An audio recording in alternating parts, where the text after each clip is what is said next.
우리 오늘 2부 예배에 나온 모든 분들에게 잘 되는 길, 안 되는 길 그런 제목으로 말씀 증거할 때 주님의 놀라운 은혜의 역사가 함께 하시기를 예수의 이름으로 축원합니다. 우리가 보고 있는 요엘서의 저자인 요엘이라는 사람의 이름의 뜻은 여호와는 하나님이시다, 그런 이름의 뜻입니다. 시대적으로는 아모스하고 동시대의 사람으로 보고 있어요. 왜냐하면 그 글에 있는 내용들이 아모스나 요엘이나 메뚜기 때, 또 기근, 불의 심판, 이와 같은 내용들이 흡사하게 나타나고 있는 거죠. 그런데 아모스라고 하는 사람은 남유다 사람이지만 북이스라엘에 가서 복음을 증거한 것이고, 이 요엘이라고 하는 사람은 남유다 사람으로 남유다에서 선지 사역을 감당한 것입니다. 1절에 보면 부드엘이라고 하는 사람이 나오는데, 이 사람의 이름의 뜻은 하나님의 성실, 그런 이름 뜻인데, 본문의 내용들에 보면 제사, 예배에 대한 내용들이 많은 것으로 보아서 제사장 가문의 사람으로 요엘이 출생한 것이 아니냐, 그렇게 짐작하는 학자들이 많이 있습니다. 조금 더 구체적인 시대 상황을 말씀드린다고 하면 남유다의 8대 왕이었던 요아스 왕 때 이 예언사역, 선지자의 역할을 감당했다고 말씀드릴 수가 있습니다. 그 전에 제가 이 요아스에 대한 내용들을 말씀드린 적이 있습니다만은, 성경에서는 요아스에 대한 것들을 굉장히 많은 양을 할애를 하고 있어요.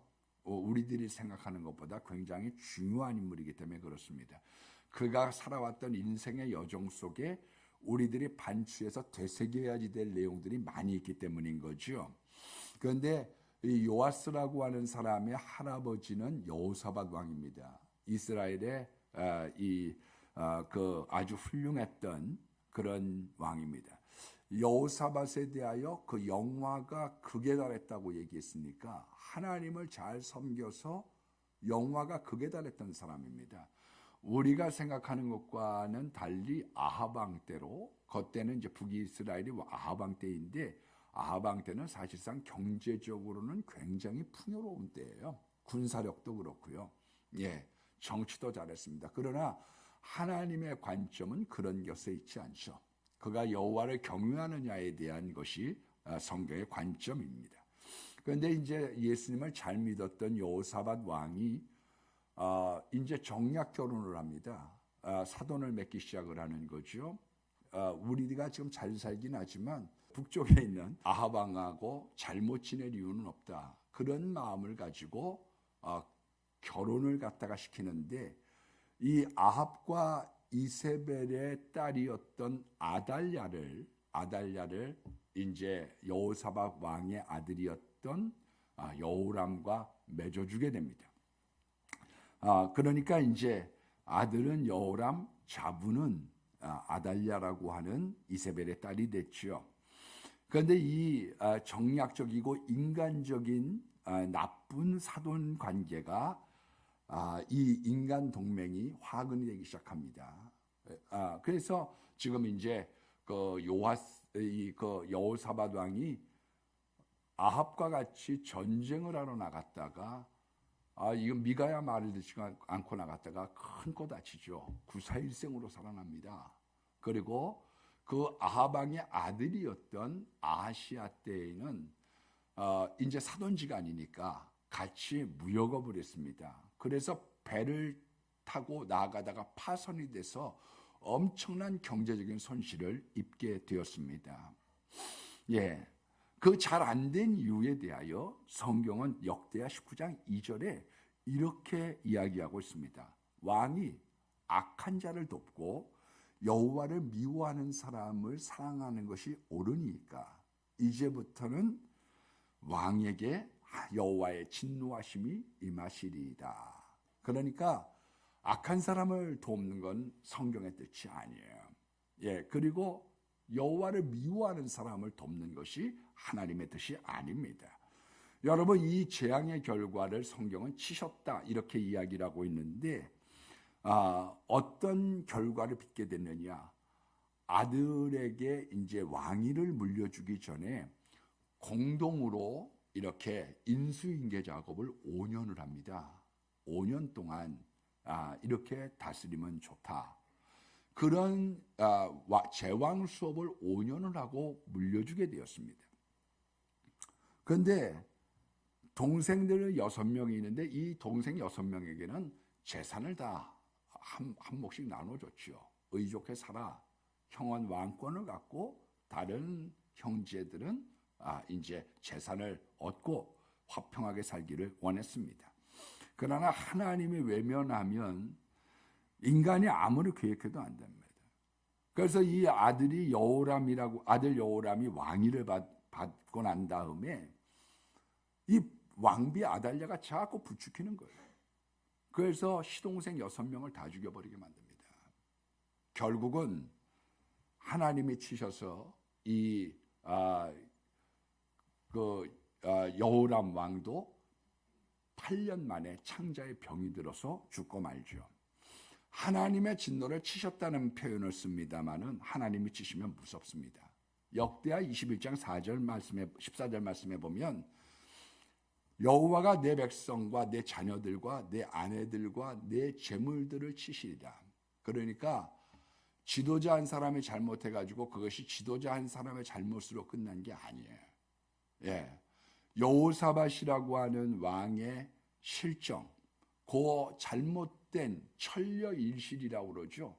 1000번을 고민을 하고 생각을 해서 하나를 택했는데 그것이 모든 것들을 이제 날려보내는 그런 비참한 결과를 맞게 됩니다. 그래서 백성들, 가정, 재산 모든 것들이 날아가기 시작하는 거예요. 이 아달랴라고 하는 사람의 남편이 여호람이 죽으니까 그 다음부터는 여호사밧에 있는 모든 씨를 갖다가 다 말리기 시작을 합니다. 시동생 6명도 죽였는데 왕손 못 죽일 이유가 뭐가 있겠어요? 그래서 다 죽여버리고 자기가 권력을 차지하려고 여자 황제의 위치에 올라가려고 마음을 먹게 됩니다. 그런데 하나님께서 다윗에게 네 씨는 마르지 않겠다고 하는 약속을 지키시죠.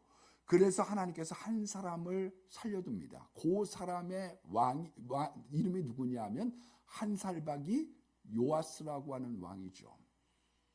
이복공주였던 이 아시아의 이복공주였던 이 여호람의 이복공주였던 이 여호세바라고 하는 사람이 이 공주가 몰래 유모와 함께 한살박이를 감추어두게 됩니다. 그런데 이 남편이 누구냐면 여호야다라고 하는 대제사장이에요. 그래서 100세가 됐을 때 혁명을 일으키게 됩니다. 6살 된 왕을 옹립을 하게 됐던 거죠. 영적인 지도자들은 세상 악에 대해서 맞설 때 용감해야지 됩니다. 거룩한 용기가 있어야 돼요. 미국에서 남북전쟁 전에는 이 흑인 포로 인도법이 있었습니다. 그러니까 어떻게 이 사람들이 법을 만들었느냐 하면 요 주에서 흑인이 도망가면 그 흑인을 데려다가 다시 주인에게 넘겨주는 거예요. 가면 혹독한 고문이 기다리고 있는 거죠. 이것을 찰스 피니의 제자들이 감옥을 가는 것을 각오하고 심지어 감옥에도 가면서까지 이 사람들을 돌보아 줍니다. 결국은 그 이후에 링컨의 노예 해방이 시작이 된 것이요. 불의의 앞에 설 수 있었던 여호야다라고 하는 대제사장, 그 사람으로 통하여 요아스 왕이 건사하게 되고 왕위에 6살에 오르게 됩니다. 여러분, 여호야다가 이제 엄밀한 의미로 섭정을 하는 거죠. 왜냐하면 6살짜리 왕이 뭐를 알겠어요. 그래서 나라를 갖다가 다스릴 때 나라가 평안하고 굉장히 든든합니다. 또 요아스가 어려서부터 여호와를 잘 섬깁니다. 그래서 전반전의 삶이 굉장히 좋아요. 그런데 여호야다가 130세나 장수를 하고 죽었는데 하나님 품에 안겼는데 이제 여호야다가 죽고 난 다음에는 멘토가 죽고 난 다음에 간신들이 득실거리는 거예요. 그 자꾸 우상 숭배로 부추기기 시작을 합니다. 결국은 여러 선지자들의 이야기를 듣지 않다가 여호야다의 아들이 선지자 역할을 했습니다. 스가랴라고. 그 사람이 마태복음 23장 23절에 나오는 마지막 선지자죠. 순교했던. 그래서 이러면 안 됩니다. 말을 했더니 이 스가랴를 죽여버리게 되는 거죠. 은혜를 원수로 갚았던 그런 배은망덕한 삶을 살다가 결국은 자신도 이 반역자들에 의해서 죽어버리고요. 한 여자가 들어와서 3대를 망쳤고 요아스 왕은 용두사미로 인생을 끝내버렸던 비운의 왕이 되어버리고 말았습니다. 그래서 이 요아스에 대한 왕을 많이 다루고 있는데 이 시대의 역사, 이 시대의 선지사역을 했던 사람이 요아스인 거예요. 그런데 이 요엘이라고 하는 사람이 구약의 세례요한입니다. 강직하고 바른 말을 잘하는 사람이죠. 그런데 이 요아스가 이제 왜 멸망을 당하게 됐는가에 대한 죄목을 이렇게 나열을 하고 있는 겁니다.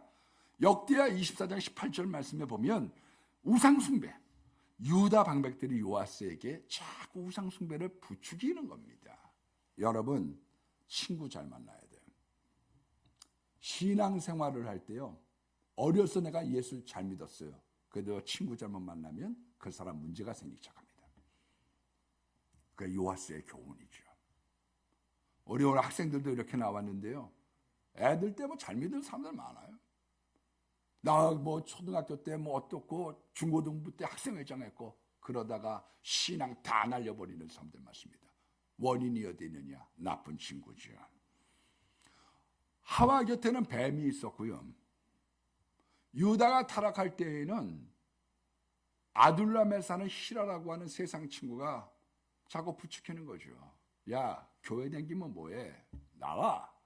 그래서 이스라엘의 공동체를 벗어나서 세상으로 갑니다. 맨 처음엔 좋았죠. 조금 지나니까 두 아들 죽었죠. 자기 아내였던 수아의 딸 죽었죠. 마음에 걷잡지 못하는 거예요. 그 걷잡지 못하는 마음을 달래려고 창녀를 찾아 돌아다녔던 거죠. 그 유다가 회개해서 예수님의 족보의 조상이 된 거죠. 친구 잘못 만나서 자꾸 세상으로 가가지고 타락하고 방탕하다가 여러 가지 만gat 어려움을 당했던 인물이 유다입니다. 여러분, 다윗의 장남이었던 암논이 왜 죽었습니까? 요나답이라고 하는 간사한 친구를 사귀었기 때문에 그래요. 상사병이 났습니다. 이 다말이라고 하는 압살롬의 누이, 압살롬이 정수리부터 발끝까지 흠이 없었다고 그래요. 오늘날 우리 어려서는 알랑드론 같은 사람이죠.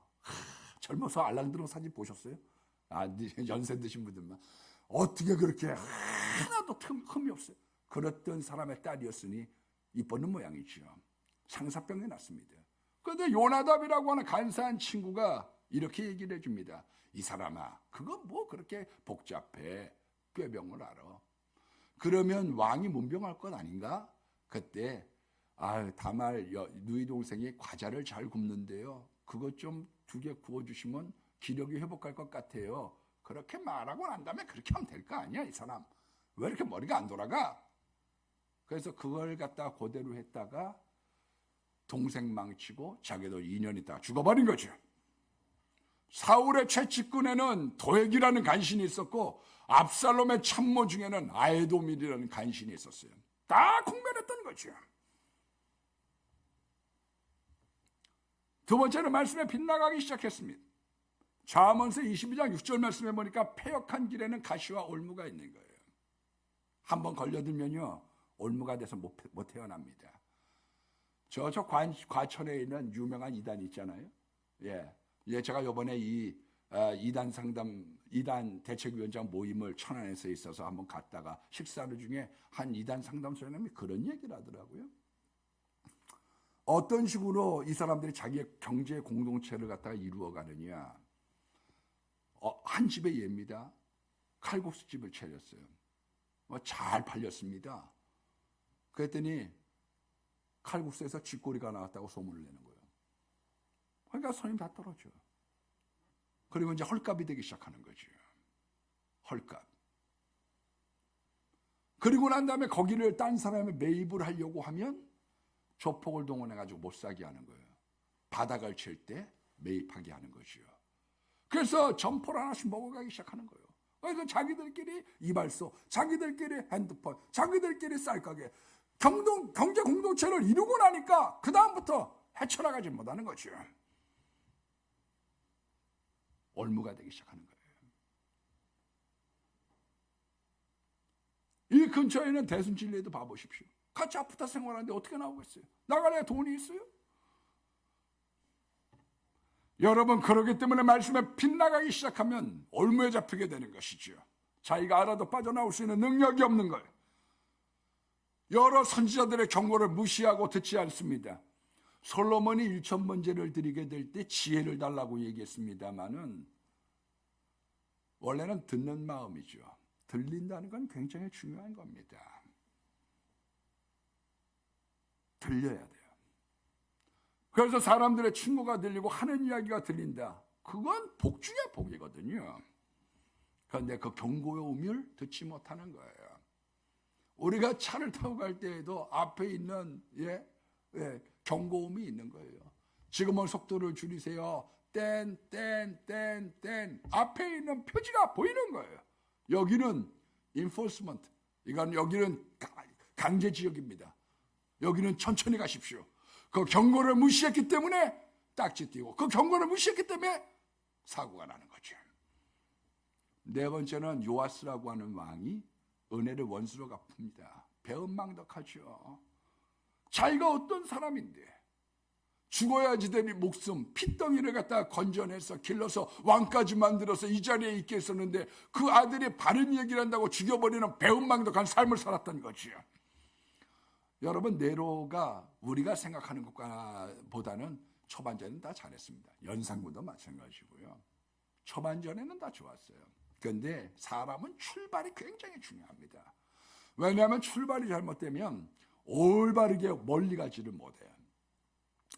이 네로의 사실 어머니가 아그리피나라고 하는 여자입니다. 그래서 이 네로라고 하는 아들을 데리고, 자기가 낳은 애들을 데리고 클라우디우스라고 하는 황제에게 시집을 갔어요. 그런데 가서 보니까 이미 왕세자가 황제가 될 사람이 이미 내정이 되어져 있는 거죠. 왕세자가. 어떻게든지 네로를 왕으로 만들어야지 되겠는데, 그래서 가진 수를 써가지고 왕세자를 바꿨습니다. 네로가 왕세자가 되는데 언제 변심할 줄 알아야죠. 그래서 마음이 두려운 나머지 버섯에다 독을 발라가지고 남편 클라우디우스를 갖다가 죽여서 독살을 해버립니다. 그리고 난 다음에 이제는 네로가 왕이 되는데 어머니하고 아들하고 권력 가지고 싸우는 거예요. 우리나라 대원군하고 민비하고 싸우는 거 보세요. 고종하고 싸우는 거 봐보세요. 여러분, 권력에 눈이 멀면 아무것도 안 보이나 봐요. 그래서 싸움이 시작이 됩니다. 그래서 위기를 느꼈던 아그리피나가 자기의 몸을 아들에게 줬어요. 네로에게. 근친상간 중에 어머니를 관계를 가졌던 사람입니다. 나중에 어머니를 죽여버리죠. 그 죽일 때 맨 마지막에 아그리피나가 유명한 말을 하죠. 내 아랫배를 찔러라. 이 배로 너를 낳다. 이 사람 그러고 난 다음에 미쳐가기 시작하는 거예요. 로마에 불지르면서 하프를 치면서 문화하겠다고 그러고요. 원래 포파이어는 정실이 아닙니다. 남의 처죠. 그거를 빼앗으려고 자기 아내를 갖다가 감옥에 가두고 결혼해서 나중에 그 아내 죽이고 포파이어도 질리고 난 다음에 죽여버리고 자기도 죽여버리는 거예요. 여러분, 은혜를 원수로 갚으면 어떤 현상이 나타나면 좀 이상해지기 시작하는 거예요. 요아스처럼 다윗도 봐보세요. 충신 우리아를 죽이고 난 다음에 이상해져 가고 시작하는 거예요. 여러분, 네로도 마찬가지죠. 모든 사람들이 잘못된 은혜를 원수로 갚으면 그 사람 하는 행동이 이상해져 가기 시작합니다. 저는 무슨 정치적인 이야기를 하려고 하는 건 아니지만 우리 북한의 김정은에 대해서 통 큰 지도자다, 대화가 되는 지도자다, 이런 사람 문 대통령이 멀리 하셔야 돼요. 왜 그런 줄 아세요? 다른 건 몰라도 김정일의 시신을, 자기 아버지 시신을 운구한 사람이 8명입니다. 그 중에서 6명을 죽였어요. 그 중에 하나가 현현철 대장이죠. 자기 연설한다고 예? 그 중에 졸고 있다고 죽여버렸어요. 여러분 그렇게 하면 됩니까? 아버지의 시신을 운구한 사람을 모셔다가 고맙습니다. 장례 잘 치르었는데 여러분들 덕입니다. 아버지 때 잘 도와주셨던 것처럼 제가 아직 미숙한 것이 많은데 잘 도와주세요. 그리고 밥을 내야지. 그래서 악인에게 빠지게 되면요, 악인은 배은만족한 사람을 만나면 가까운 사람에게 해를 끼치기 시작하는 거예요. 근처에 갔다가 해를 보는 거죠. 여러분, 우상 숭배를 하게 되면 황제 숭배, 그렇게 역사적으로 이어진 거예요. 다니엘서 3장 봐보십시오.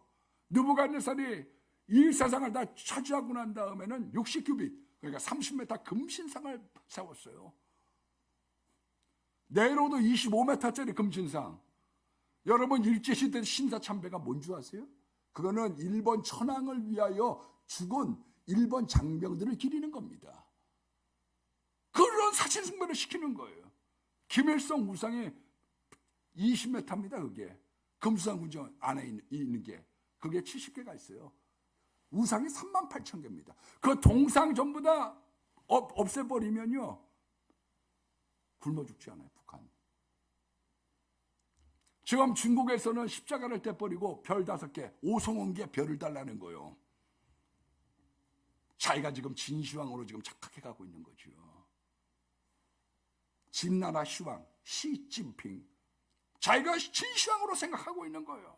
여러분, 우리가 우상 숭배를 가면 황제 숭배가 되고, 황제 숭배가 교주, 인간 숭배로 자꾸 가고 마는 겁니다.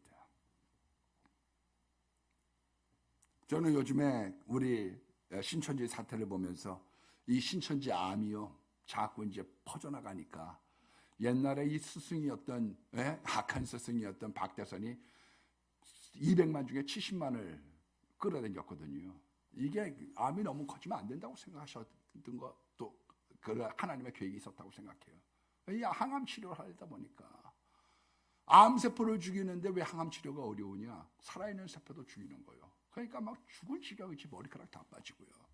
한국교회가 지금 그러고 있는 게 아니냐, 그런 안타까움이 있었습니다. 암세포 죽이면서 교회도 지금 기진맥체, 머리카락이 막 빠지고 있는 거지. 여러분, 우상 숭배의 결과는 무서운 겁니다. 하나님의 법을 떠나면 무서운 겁니다. 오늘 거기에 대해서 요엘서의 3절 말씀해 보니까 첫 번째가 메뚜기 재앙이에요. 팥중이, 메뚜기, 느치, 황충 다 똑같은 거죠. 메뚜기 재앙은 지금도 현존합니다. 아프리카에부터 시작을 해서 요르단, 이스라엘, 사우디아라비아, 이라크, 인도, 중국 싹 쓸어가는 거죠. 근데 건물과 사람들에겐 피해가 없는데 농작물은 다 먹어가는 거예요. 여러분, 하나님을 경외하지 않고 우상을 숭배하고 잘못된 것을 섬기게 되면 경제적인 타격이 옵니다. 지금 말씀드린 것처럼 중국이 저런 식으로 하고 나니까요. 올해 이 곡창지대 북부, 중국 북부, 요번 주죠. 지난주에 때 아닌 폭설이 와가지고요, 난리거든요. 코로나 때문에 그러죠. 그 다음에 메뚜기가 와가지고 다 먹어갔죠. 태풍 3번 왔죠. 그 다음에 폭설이 지금 쏟아져가지고 지금 울상이 되고 있는 거예요. 하나님을 경외해야 되는데 인간을 숭배하도록 자꾸 몰고 가고 있으니까요. 앞으로 여호와를 경외하는 쪽으로 가야지 되는 것입니다. 여러분, 북한도 마찬가지입니다. 지금 고난의 행군 이후에 25년 만에 최악의 지금 어려운 때를 당하고 있는 거예요. 북한이 이에 인간의 힘으로 이걸 누가 해소되겠어요? 도와주면 세컨더리 보이콧을 시켜서 그 나라가 망하게 생겼는데 누가 도와줄 수 있겠어요? 고난의 행군 때 300만, 400만이 죽었습니다, 여러분. 사람들이 어떻게 했는지 저는 잘 알아요. 왜 그러냐면 고난의 행군 이후 때 우리 교회에 오신 체코에 있는 신발 사장님, 북한 사람이죠. 그 사람이 간증했어요. 권사님 기억나세요? 원로 목사님이 소개를 해줘가지고, 그래서 그분이 와서 간증을 했습니다.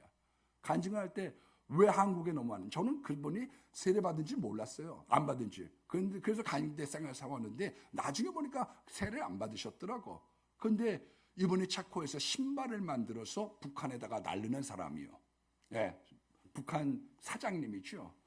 그런데 2200만 켤레를 갖다가 만드는데 신발은 속일 수 없잖아요. 1800켤레만 800만 켤레만 만들어서 보내라. 그래갖고 보내니까 400만이 죽었다는 걸 아는 거죠.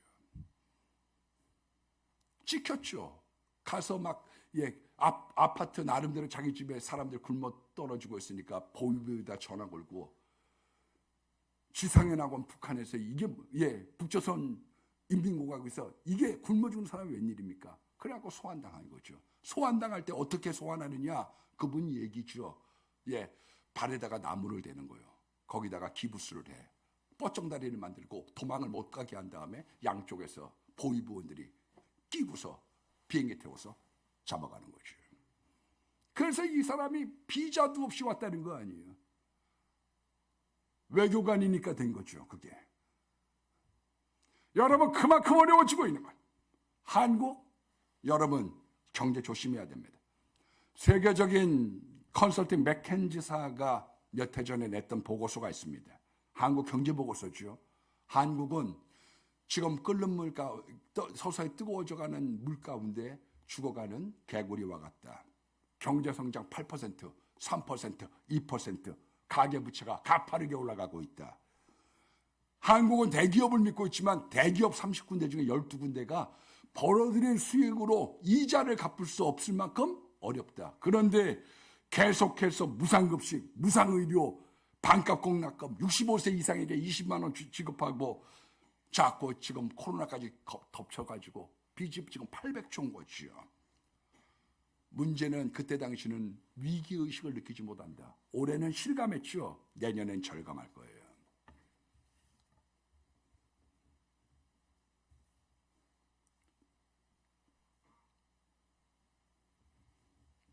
우리가 경제적으로 우리의 재산과 식량을 갈아먹는 것이 뭡니까? 원인에 대하여 이렇게 얘기하고 있습니다. 하나님은 다 허락하셨지만 꼭 안 되는 게 있어요. 꼭 안 되는 게. 선악과 그건 꼭 안 돼. 다 먹게 하더라도 독버섯 그건 안 돼. 하나님은 갈라놓으셨어. 왜 그러냐? 사람이 먹는 풀하고 짐승이 먹는 풀을 갈라놨어요. 그러지 않고 다 먹게 하면 짐승하고 싸움판 벌릴 거 아니에요. 내가 요번에 보니까 동영상에 보니까 칸가루하고 곤투시합 하는 걸 보는데 배꼽 잡았네 아주. 예? 혹시 보셨어요? 예? 인간하고 짐승하고 싸움판이 날 테니까 하나님 갈라놓으신 거예요. 하나님은 모든 섭리에 이유가 있어. 우리가 평화롭게 살 수 있도록. 그런데 지켜야 될 게 있습니다. 첫 번째가 십계명이죠. 이게 너희들의 가정과 생명과 재산을 지키는 마지노선이야. 같이 행복하게 살 수 있는 마지노선. 이것을 지키지 않을 때 갉아먹는 거죠. 두 번째, 11조 생활입니다. 계명에 나와져 있지는 않지만 안 하면 갉아먹습니다. 누구나 11조는 하게 마련이에요. 하나님께 하느냐 아니면 마귀가 빼앗아서 나쁜 대로 사람들을 뺏어가느냐, 병이 나든지 사고가 나든지 날아가도록 만든 거죠. 그래서 11조 생활 안 하면 날아가게 되어 있어요. 세 번째가 학개서 2장 9절에 보면 성전 건축 때여서 내가 이 말씀을 잘 안 드렸습니다만 이제는 드림만 해서 드린다고 하면 하나님의 집이 황폐하였는데 자기의 집을 짓기에 빨랐습니다. 그래서 교회는 와서 비가 새고 앉아 있는데 자기는 돈 벌어서 좋은 집에 고층 아파트에다가 잘 살고 할 때 하나님은 그러면 자꾸 어려워지게 만든다는 거지요. 그래서 성전을 짓기 시작한 이 학개서 2장 19절에 이제부터 너희에게 복을 주리라. 복을 주시는 이유가 어디부터 있느냐? 성전 건축하고 나면 왜 복 받는 사람들이 있느냐? 제가 주변에 있는 사람들, 성전 건축 짓는 사람들, 우리 교회 같은 이기용 목사님, 우리 시찰에는 성전건 목사, 제가 와서 얘기하면 신 목사님 짓고 나니까 복 받는 사람들이 많아져. 이번에도 교인들은 한 500명으로 한 200명 줄었는데 예산은 15억 정도로 늘어났대요. 자꾸 부어주시는 거예요. 여러분, 그래서 자기의 집은 챙기면서 교회는 소홀히 하는 사람들에 대하여 하나님께서 외면한다. 그렇게 얘기하고 있는 것이요. 네 번째는 마태복음 6장 19절에 말씀에 보면 보물을 땅에다가 쌓아두기 시작하면 거기는 좀과 동록이 먹고 구멍을 뚫고 도적질하는 거예요. 왜 구멍이 뚫리냐? 왜 이렇게 새 나가는 게 많으냐? 그거는 땅에다만 자꾸 쌓아놓으려고 마음먹기 때문에 그런 것이죠. 그래서 어리석은 부자에 대해서 뭐라고 얘기하느냐? 돈 모으고 창고 짓고, 돈 모으고 창고 짓고, 농사 짓고, 오늘날로 따지면 돈 모아서 건물 사고, 돈 모아서 건물 사고, 그러다가 가난해진다는 거죠. 그리고 이제는 그 돈 모아가지고 살만하니까 이제 좀 쉴까? 그러면 하나님이 데려가시면 그 목숨이 네 것이 되겠느냐? 그렇게 얘기하고 있는 거예요. 이제 빌딩이 여러 채가 됐는데 이제는 좀 한번 즐겨볼까? 오늘 그 생명을 취하면 네 것이 되겠느냐? 여러분 6절로 7절의 말씀해 보니까 다른 민족들이 와가지고 포도나무와 무화과나무를 갖다 말갛게 벗겨서 가져간다는 거예요. 저는 뭐 주식을 해본 적도 없고 주식을 할 생각도 없고 마음도 없고 돈도 없고 앞으로도 안 할 거예요. 모르는 걸 내가 왜 하겠어요. 제가 언젠가 한번 그 신방 가가지고 상종가 얘기를 했더니 책 보고서 한 얘기지. 그랬더니 목사님 주식하세요? 저한테 물어보더라고. 저는 할 줄도 모르고 하지도 않아. 예. 여태까지 주택복권이라고 하는 건 딱 한번 요번에 해봤어요. 왜냐하면 어디 가서 뭘 물어봤더니 선물을 주는데 그 안에 복권이 들어가 있더라고. 그래가지고 긁을 때 복복하면서 긁으래. 이래가지고 했는데 5,000원짜리가 나왔대. 예. 그래갖고 그걸 갖다가 다시 바꿔갖고 오라고 그랬더니 지금 윤미열 목사님이 떼먹고 안 갖고 와. 여러분 외국 기업이 우리한테 막 투자하는 거죠. 그러니까 뭐 주식이 막 올라가기 시작하는 거예요. 그러니까 뭐 개미떼들이 떴다 이러고서 집어넣고 난 다음에 한몫 챙겨서 가버리고 나면 개미들이 멍 잡는 거죠. 모르는 걸 하는 게 아니에요. 그러니까 우리가 애쓰는데 많은 사람들이 다 가지고 갔다. 그 외국이 수탈해 갔다는 거예요. 11절에 보니까 먹을 것이 없으니까 사람의 즐거움도 그쳤다는 거예요. 경제적인 어려움은요, 하나님이 회개하라고 하는 사인입니다. 1차적인 사인이에요. 그게 어느 청년 2명이 부흥사에게 물어봤습니다. 하나님이 벼락을 내리시는 건가요? 그랬더니 부흥사가 맞어. 젊은이 맞아. 그러면 죄인이 벼락을 맞나요? 그랬더니 죄인이 벼락 맞지. 그랬더니 이 청년들이 3번째 물어봐요. 그러면 어저께 버드나무가 벼락을 맞았는데 버드나무가 죄인인가요? 그렇게 물어봤어요. 그랬더니 부흥사가 하는 얘기가 이 사람아, 선생님이 교단을 회초리로 탁탁 치는 거는 니네들 말 안 들으면 그렇게 되는 거, 이렇게 맞는 거 알지? 그런 경고의 뜻이야. 그랬더니 등록하고 교인됐다고 합니다. 여러분 경제적인 것이 사실 약과고 제일 먼저 우리들에게 오는 조짐인 거죠. 그래서 요엘이 우리들에게 얘기합니다. 잘 되려고 하고 다시 부흥하려고 하면 회개하라. 와일드라고 하는 사람이 인간 최고의 순간은 바닥에 무릎을 꿇고 가슴을 치면서 자기의 생애를 회개하는 그때가 가장 좋다는 거예요. 요엘이 뭐라고 얘기하고 있느냐? 여호와의 말씀에 너희는 지금이라도 이제라도 금식하고 울며 애통하고 마음을 다하여 내게로 돌아오라. 너희가 옷을 찢지 말고 마음을 찢으라고 얘기하고 있는 것입니다. 그렇게 하면 풍성한 복을 주겠다는 거예요. 우리에게 양식을 주셔서 풍성하게 내가 살게 해줄게. 다시는 이방 나라의 수치를 당하지 않게 해줄게. 오죽하면 깡패들이 와가지고 국모를 죽이겠어요. 오죽하면 황제가 도망갈 데가 없어갖고 러시아 공간에 내일 가야 되는데 오늘 밤에 잠을 못 자고 전전긍긍하겠어요. 너희를 괴롭혔던 군대들을 내가 적막한 견으로 내쫓아 주리라. 이른 비와 늦은 비를 적당하게 주겠다는 거예요. 많이 주면 홍수나는 거고 적게 주면 가뭄 나는데 잘 해주겠다는 거예요. 메뚜기가 먹은 햇소들을 내가 갚아주리라. 그리고 6번째 축복이 뭐냐? 내가 성령을 부어주겠다는 거예요. 회개하고 돌아오면. 이것을 사도행전 2장 28절로 32절에 베드로가 인용한 거지요. 우상 숭배하고 말씀의 길에 벗어나면 경제, 외국의 수탈, 마음의 기쁨이 사라지는 이거는 약과고 점점 심해지는데 회개하고 돌아오면 축복해주고 보호해주고 원수를 물리쳐주고 성령 충만한 삶으로 인도해주겠다고 약속하고 있는 겁니다. 오늘서부터 이제 예배, 비대면 예배, 대전은 좀 풀어졌어요. 비대면 예배는 우리는 사라지고요. 대신 거리 간격은 유지하더라고요. 그랬어요. 우리 허태정 씨라는 목사님 동생이에요. 그래서 그런지 몰라도 가끔 뒤통수 치는 거는 있어도 이분이 잘해주시려고 그래. 예, 저번에도 우리 가가지고 대기원하고 뭐 여기 새로남교회 목사님 가가지고 막 얘기를 했어요. 우리 예배 드립니다 막 그랬더니 알겠습니다 그러고 그 다음에 가니까 문자 띄워가지고 뒤통수를 가끔 쳐서 그러시지 이분이 그래도 마음은 목사님 동생이라서 그런지 몰랐지만 제가 볼 때는 호의적이셔. 뭐 얼굴도 잘생기고 미남이고 착하고 제가 볼 땐 그래. 예, 근데 제가 이제 이렇게 보면은요, 이제 예배를 자유롭게 드리게 이제 됐는데 제가 늘 얘기한다시피요, 교회 예수에 대해서 길을 쓰세요. 로미오와 줄리엣 보세요. 집안이 반대해도 사랑에 끌으니까 어디든지 가오리다. 저 이번 주부터 우리 가족 예배 드리죠. 왜?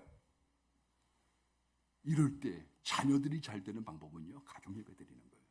저도 사실 집에 늦게 들어가요. 밥을 밤 10시나 10시 반에 먹어, 제가 저녁을. 네, 늦게 들어가거든요. 근데 찬송회를 꼭 불러야 되겠다. 네, 성경 한 구절은 외고서 먹어야 되겠다. 예, 기도는 늘 하는 거니까. 기도를 조금, 우리 어머니는 기도를 시키면 너무 길게 해. 국이 다 식어버려. 그래서 우리 어머니한테 좀 짧게 하라고 그러는데, 좀 짧게 해가지고, 좀 그렇게 하고 밥 먹어야 되겠다. 그런 생각을 갖습니다. 여러분, 우리가 주중에도 나오라고 말씀드린 것처럼 다니엘처럼 교회만 나오면 성전을 향하여 하루에 3번씩이라도 기도하고 단톡방에 큐티 띄워달라고 그러고 큐티 띄워드렸더니 큐티 읽기는 하시는 거예요 도대체? 예? 여러분, 우리가 믿음을 해가지고 길을 한번 써봅시다. 얼마 전에 윤미열 목사님, 흉 봤으니까 칭찬 한번 해줘야지. 찬양 예배 때 설교를 하는데 그러더라고요. 요 코로나 때에 그분이 설교하는데 지금은 옛날에는 학교 학생들이 항아리 같이 됐대요. 근데 지금은 장구 같이 됐대. 왜? 하는 사람도 하고 안 하는 사람들은 계속 뭐 가가지고 PC방 다니고 이러니까 중간이 없어졌다는 거예요. 마태복음의 법칙점으로 되는 거죠. 잘 되는 사람 계속 잘 되는 거고 안 되는 사람 계속 안 되는 거예요. 정환아, 어떻게 지내고 있는 거요? 예수 잘 믿어야 돼. 그런 머리가 상쾌해질 뿐만 아니라 가는 길들은 지혜를 주셔서 저 믿음 안에서 회복을 나타내는 가운데 삶의 축복이 나타날 줄로 믿습니다.